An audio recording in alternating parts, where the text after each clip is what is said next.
In part 4 of this story, Abijith was about to embark on the Trans-European Trail, putting his newly fixed bike to the test on the 38,000 kilometer network of trails through some of Europe's most remote areas.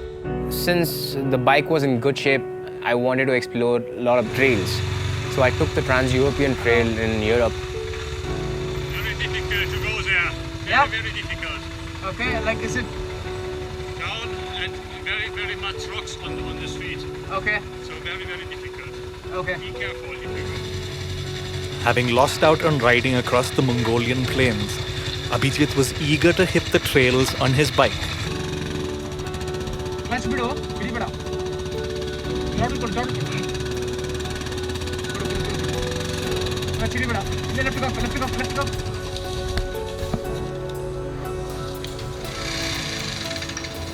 Trails were really technical, and with a loaded bike, I wasn't really confident to do it. And I was also really skeptical because the thing was bugging me that, okay, I've just fixed the bike, what if it breaks down again?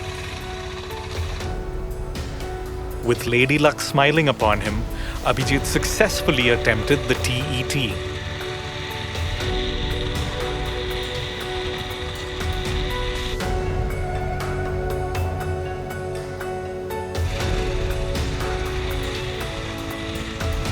Covering a distance of 3,500 kilometers, they started their journey from Austria, passing through Slovenia, Croatia, and other Balkan countries, finally ending up in Montenegro.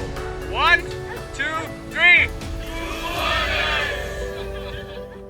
At Montenegro, we just came across online that there was a Horizons Unlimited meet that was happening.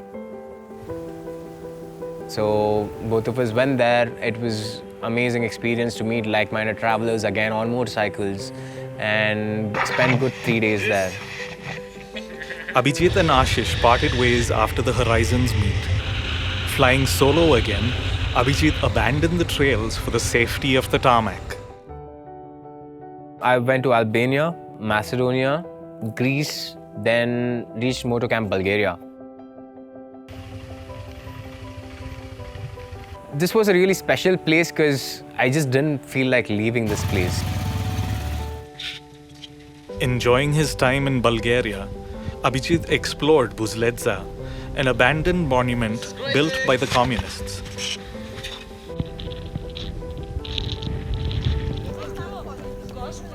So then I had to apply for my Iranian visa, which works in a different way. So I had to apply for a code which comes to Istanbul, and so all this process would take like 5 days. So what I did was, okay, Romania is just like arm's reach away. So why not Romania? Did the Trans-Fagarasan and the Transalpina, rated as one of the most beautiful roads in the world.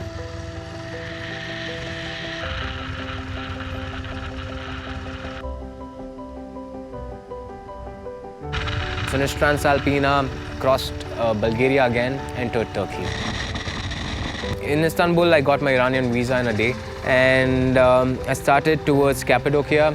Cappadocia is known for its rock formations and the hot air balloons. I mean, being in it, I don't know if I would have enjoyed it as much as like waking up at 4 a.m. and like just looking at the sight of like balloons just firing up in the sky. It was a beautiful sight. I will never forget that again. The end was near.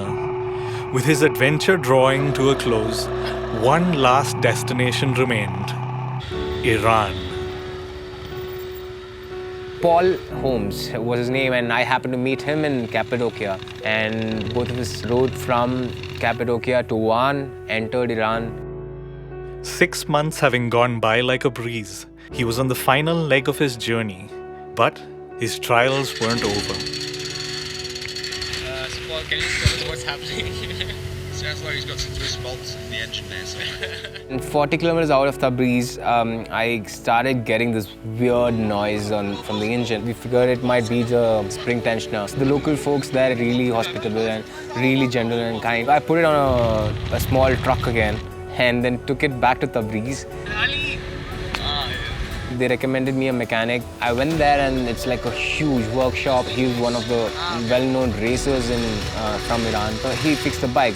Having lost a day due to bike troubles, Abijith bid farewell to Paul and made his way to Bandar Abbas, a port town in Iran, from where he was going to ship his bike back to India. I reached Bandar Abbas, no plan whatsoever, no contacts, nothing. And I had to ship my bike back, and I had just 1 week because my visa was expiring. Relying on his sole lead from fellow overlanders who had shipped their vehicle out of Bandar Abbas, Abijith contacted Badri, a local resident who would become an indispensable part of completing his quest. So once I went there, they're like, okay, now you can park your bike here, remove all your stuff. There's a room ready for you, so you're staying with us for the next 1 week.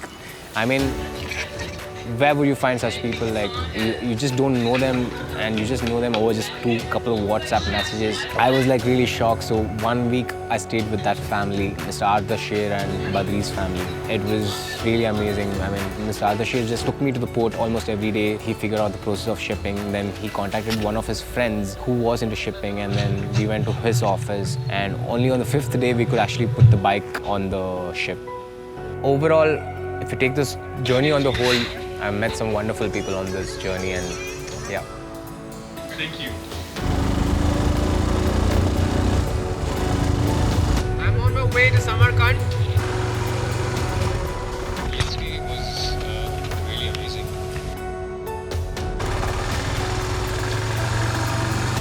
Farmer for the win. Thanks. Thomas, how was it? It's been one of the tough days.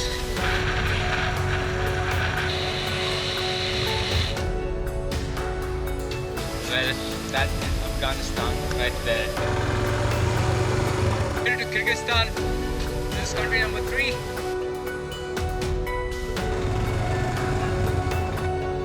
It's peaceful. Nice to meet you.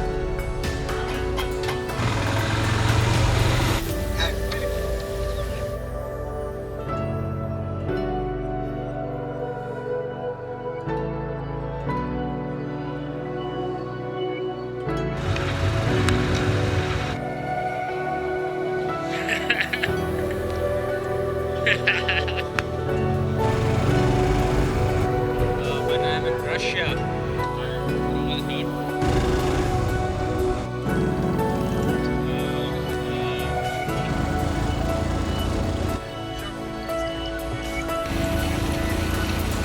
Have a safe journey. Thank you.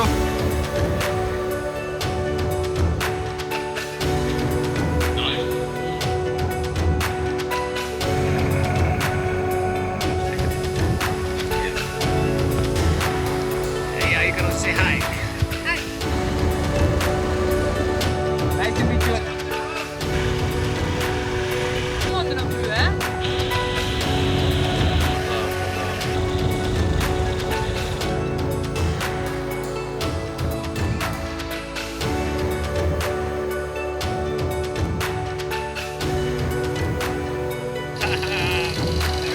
Woo!